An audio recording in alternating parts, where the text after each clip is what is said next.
Assalamualaikum warahmatullahi wabarakatuh. Perkenalkan, saya adalah Indospor. Nama asli saya adalah Jeffrey. Saya bergerak di bidang mykologi atau biasa Indonesia sebut jamur.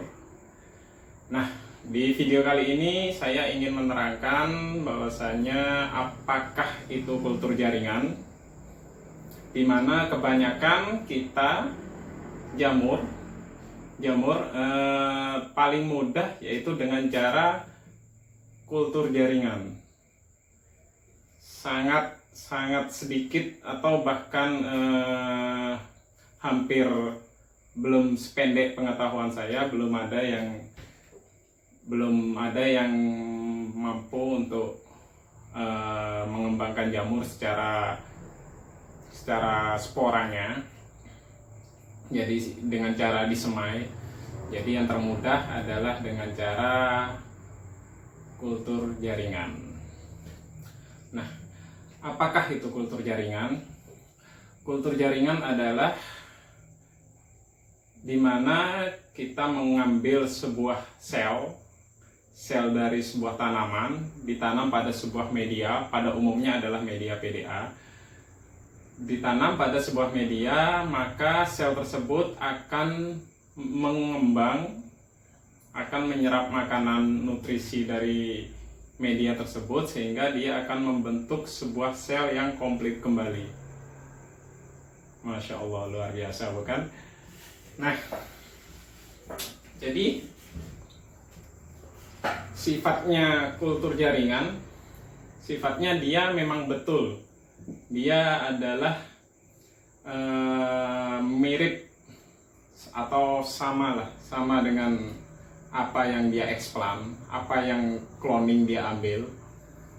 Jadi seumpama kita mengambil selnya jamur, kita mengambil selnya jamur dari Florida atau dari jamur coklat, maka hasilnya dia akan sama dengan eksplannya, yaitu jamur coklat juga. Jadi seperti ini. Seumpama kita menjumpai kelebihan, ini adalah kelebihan dari kultur jaringan. Seumpama kita menjumpai sebuah tanaman yang tidak normal. Hebatnya kultur jaringan adalah dia bisa mengambil sel di mana kita ingin mengabadikannya atau di mana kita ingin mengembangkannya. Paham? Jadi begini, seumpama kita menjumpai sebuah jeruk nih. Ada jeruk yang ini dalam satu pohon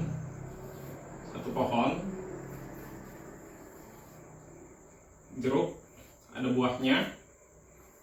Nah, pada umumnya semua jeruk ini manis buahnya. Namun ternyata ada satu buah yang dia rasanya pedas.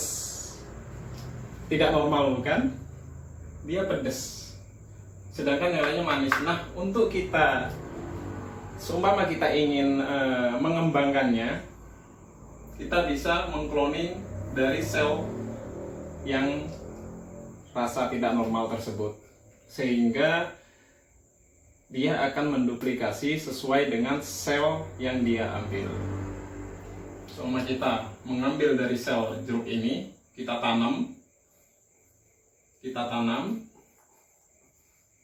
nah, maka hasilnya akan kembali kepada jeruk yang manis ini. Jeruk yang pedas ini, sehingga dia ketika akan tumbuh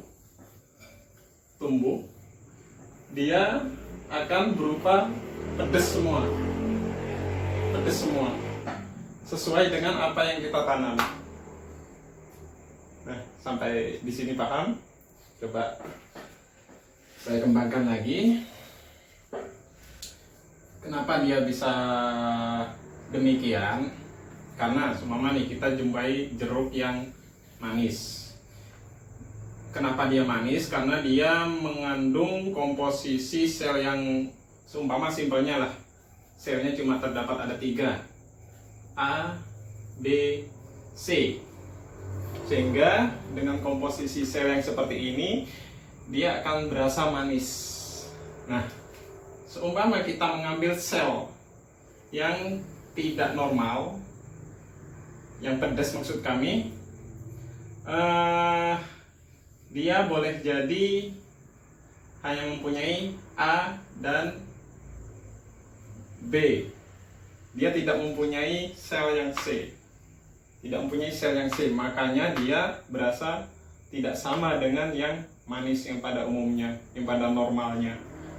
Karena inilah kita duplikasikan sel AB, kita duplikasikan, kita tanam, maka dia akan berkembang menjadi sesuai dengan selnya, yaitu hanya terdiri dari A dan B, tidak punya C. Kalau dia ada C-nya, maka rasanya manis. Kalau ini ditanam, maka yang akan tumbuh adalah sel A, B, dan C, karena sesuai dengan apa yang kita tanam, sesuai dengan induknya. Kalau yang A dan B yang rasanya pedas, maka yang tumbuh adalah sel A dan B saja. Paham sampai di sini? Maka dari itu kenapa disebut sesuai dengan induknya? Karena sel apa yang kita tanam, maka seperti itulah yang akan berkembang. Seumpama ada lagi seumpama bukan hanya buahnya saja ya, semuanya bisa, akarnya pun bisa, daunnya pun bisa. Seumpama kita jumpai jeruk di mana daunnya satu saja daun, dia berwarna biru, seumpama biru.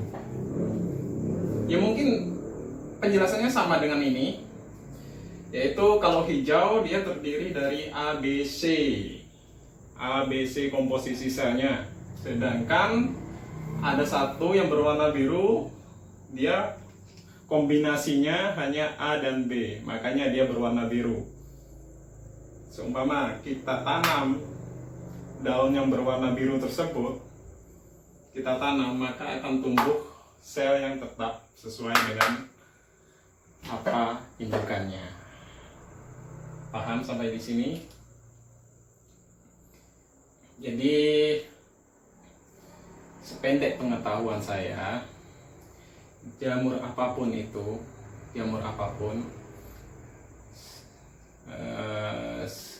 selama dia masih berjenis coklat, atau dia berjenis abu-abu, atau dia berjenis putih, apapun yang kita tanam secara eksplant, secara cloning, secara bahasa universe-nya kultur jaringan, dia akan memiliki sifat yang sama dengan induknya. Jadi tidak mungkin kita tanam jamur coklat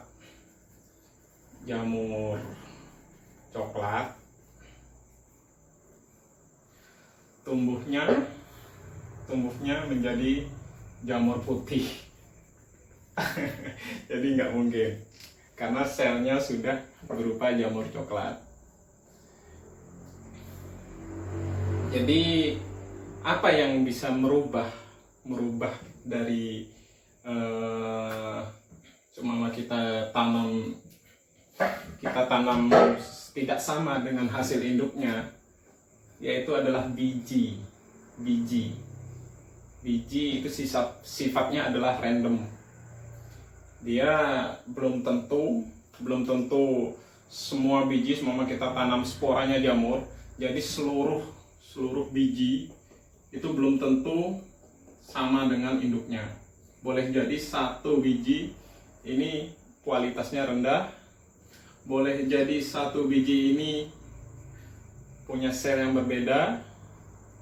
Nah, di sini letaknya. Ketika kita tanam, semua kita tanam sporanya ya, kita tanam bijinya, benihnya. tumbuhnya akan beragam. Nah, disinilah ketika kita menemukan yang beda, di sanalah kesempatan kita untuk mengabadikannya.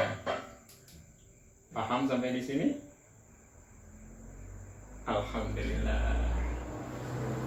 Baik. Jadi menurut saya apapun benih Anda senama tel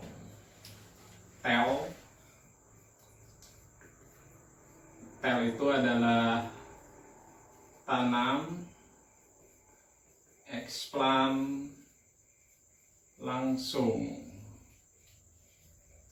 Medianya adalah biasanya yang disebut tel sama saudara-saudara kita yang lainnya dalam jamur, medianya biasanya adalah biji-bijian.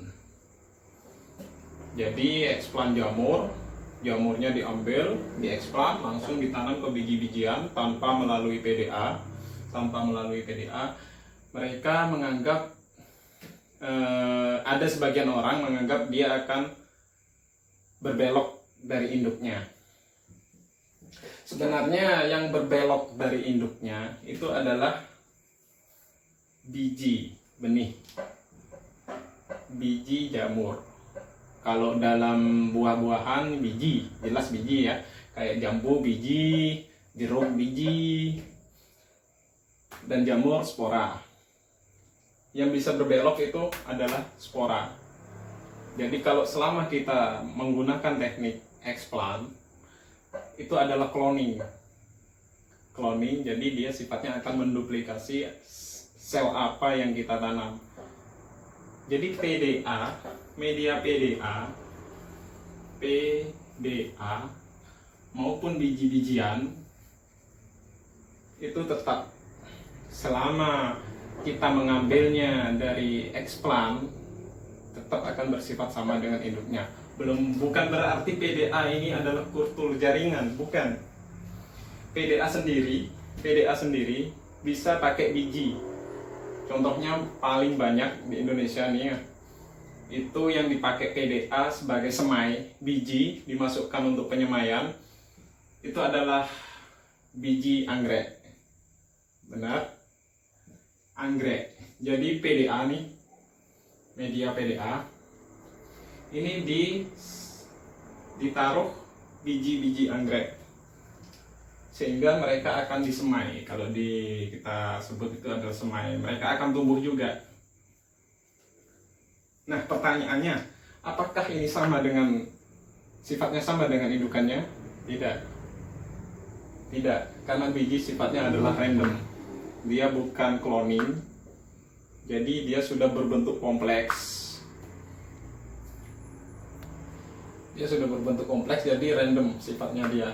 Cuma kenapa dia melalui PDA? Karena PDA itu bersih, steril dari virus, bakteri. Jadi yang terbaik adalah memang media PDA. Apa perbedaannya? Perbedaan tel yang melalui media biji-bijian dengan yang melalui PDA. Perbedaannya adalah, sebentar, saya hapus dulu.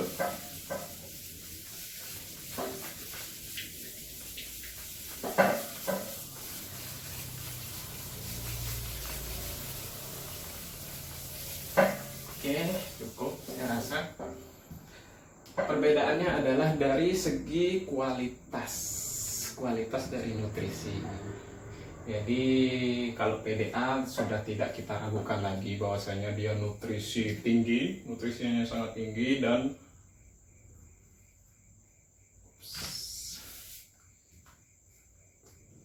PDA dia nutrisi tinggi,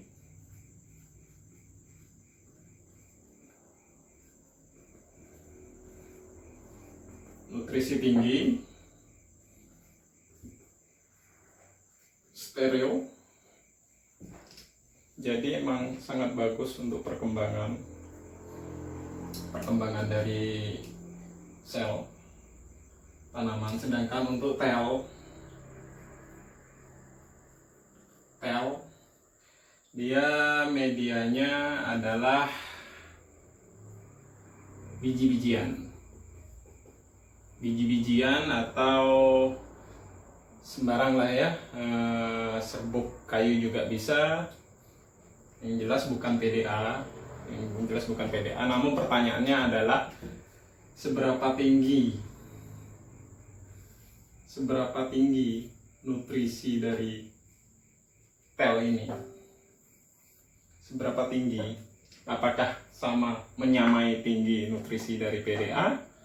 Kalau mau sekiranya menyamai nutrisinya, why not? Jelas, bagus, nggak apa-apa.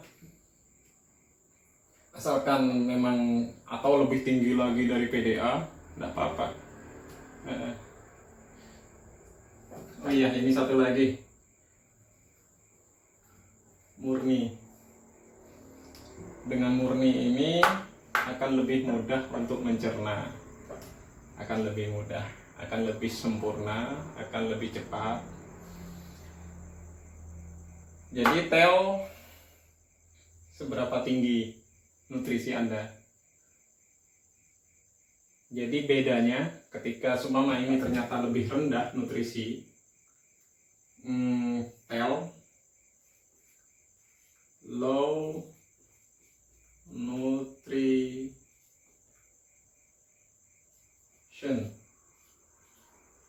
nutrition, PDA high nutrition. Yang akan berpengaruh pada eksplan jamur adalah kualitas dari miselium dari hifanya, kualitasnya saja bedanya. Karena ini tinggi, ini rendah. Seumpama pun tentang steril, semuanya tetap melalui steril.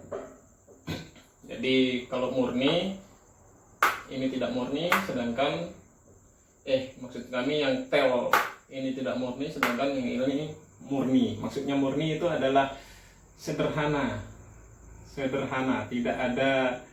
tidak ada komposisi kandungan yang lain.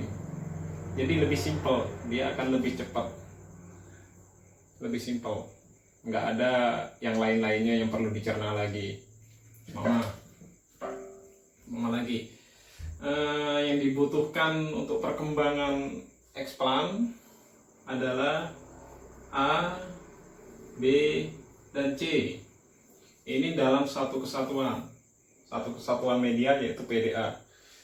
Mereka hanya simpel A, B, dan C yang akan dimakan. Sedangkan dari tel, dia akan ada A, B, C, D, atau bisa jadi E, F, dan sebagainya. Ini dalam satu kesatuan. Jelas yang mana kira-kira yang akan lebih mudah dicerna? Ya bukan? Alhamdulillah. Kurang lebih demikian.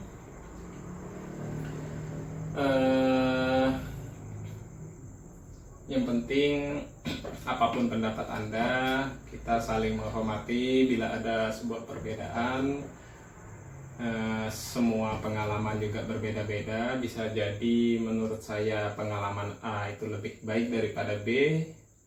Bisa jadi menurut antum B lebih baik daripada A. Saya tidak menyalahkan semuanya, karena pengalaman kita memang berbeda-beda. Kita saling menghormati, saling menghargai. Yang penting yang perlu kita tegaskan adalah SOP, standar operasional protokol.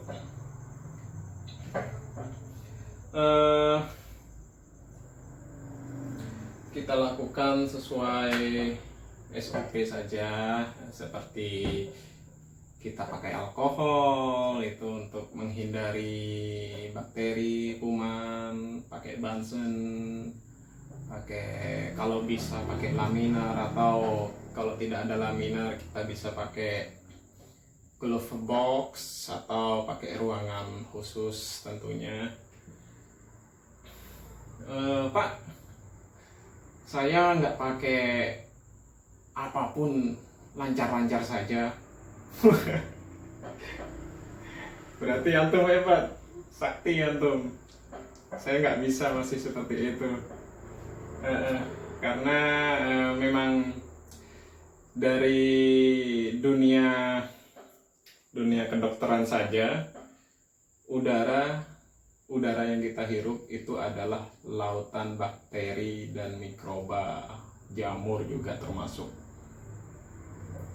Udara selama dia bergerak, dia akan menyalurkan apa yang dia bawa. Maka dari itu kenapa kalau kita tidak memiliki laminar airflow, maka baiknya seminimal mungkin saat kita inokulasi itu tidak ada lalu lalangnya udara. Itulah sebabnya kenapa di dunia medis saja, kedokteran, kenapa operasi itu dilakukan di ruangan khusus. Mereka harus pakai masker,